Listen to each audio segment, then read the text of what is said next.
خواب کیا ہے اور کیوں کر آتے ہیں اور ایسے میں کیا کرنا چاہیے؟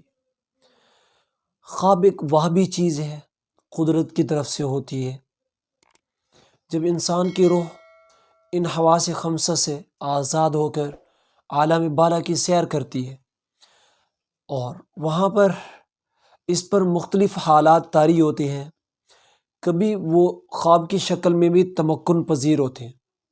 رویا الصالحہ، اچھے خواب، یہ ایک اچھی چیز ہے، جانب اللہ یہ طاری ہوتا ہے۔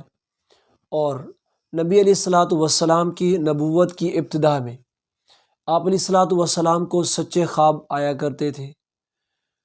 آپ صلی اللہ علیہ وسلم کو سچے خوابوں سے واسطہ پڑا، سابقہ پڑا، اور پھر جو خواب نبی علیہ الصلوۃ والسلام دیکھتے وہ روز روشن کی طرح آشکارا ہو جاتا، کھل کے آ جاتا۔ پھر یہ سلسلہ بڑھتا گیا یہاں تک کہ نبی علیہ الصلوۃ والسلام نے دنیا سے انقطاع کا سلسلہ شروع کیا، کٹ گئے اور غار حرا میں جا کر خلوت گزیں ہو گئے اور وہاں پہ اعتکاف فرمایا۔ تو بہرحال خواب آ جاتے ہیں انسان کو، اور اس کو فرمایا اچھے خواب نبوت کا 46واں حصہ ہے، 46 پارٹ آف دا پروفٹہڈ، یعنی 46واں حصہ ہے۔ اب خواب دو طرح کے ہیں، کبھی انسان کو اچھے خواب بھی آتے ہیں اور کبھی برے خوابوں سے بھی واسطہ پڑتا ہے۔ فرمایا کہ جب انسان کو اچھا خواب آئے تو یہ من جانب اللہ ہوتا ہے، ایسے میں بندے کو گویا دل میں شکر ادا کرنا چاہیے اور ساتھ ہی ساتھ اپنے محبوب معتقد آدمی سے اس کو شیئر کرنا چاہیے، بتانا چاہیے، تو اللہ رب العزت اپنے فضل سے اس بات کو حقیقت کے شکل پہنا دیتے، حقیقت کی شکل میں یہ بات ثابت ہو کے رہ جاتی۔ اور کبھی انسان کو برے خوابوں سے واسطہ پڑتا ہے۔ اب ایسے میں کیا کرنا چاہیے؟ اس میں چند ایک ہدایات ہیں۔ نمبر 1، سب سے پہلے آدمی کو بائیں طرف تھتکارنا چاہیے، تھو تھو تھو 3 ٹائم، یعنی 3 مرتبہ آدمی کو بائیں طرف تھوف تھوف کر کے تھوکنا چاہیے۔ نمبر 2، آدمی کو اپنی کروٹ بدل لینی چاہیے۔ نمبر 3، آدمی کو اس خواب کے شر سے اور شیطانی فتنوں سے اللہ کی پناہ مانگنی چاہیے۔ اور نمبر 4، ایسا خواب کبھی کسی سے شیئر نہ کریں، کسی کو نہ بتائیں۔ تو اللہ کے فضل سے جب ہم یہ تدابیر اختیار کریں گے تو اللہ رب العزت اس خواب کے شر سے انسان کو بچا دیں گے۔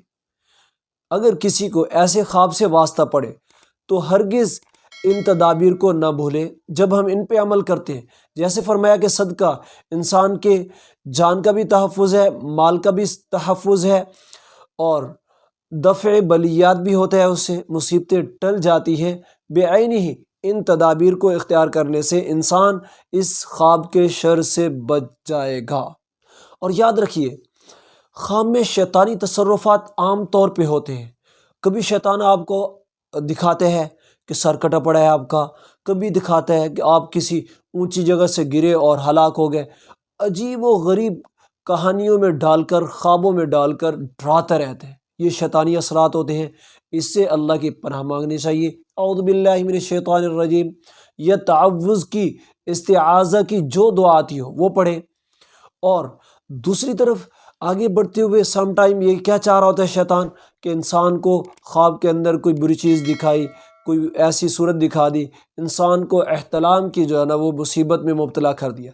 اس سے شیطان کیا چاہ رہا ہوتا ہے کہ اس بندے کو اس مصیبت میں ڈال کر صبح کی نماز سے محروم کر دیا، غسل کی تاخیر میں مبتلا کر دیا، اس طرح کے چکر دے کر اللہ کی بندگی سے محروم کرنا چاہتے ہیں۔ تو یاد رکھیے، اگر ایسے حالات کا سامنا ہے تو آپ چوکنے ہو جائیں اور اس کو یقیناً شیطان کی طرف سے جانیں اور اس کی جو ہے نا وہ احتیاطی تدابیر اختیار کریں۔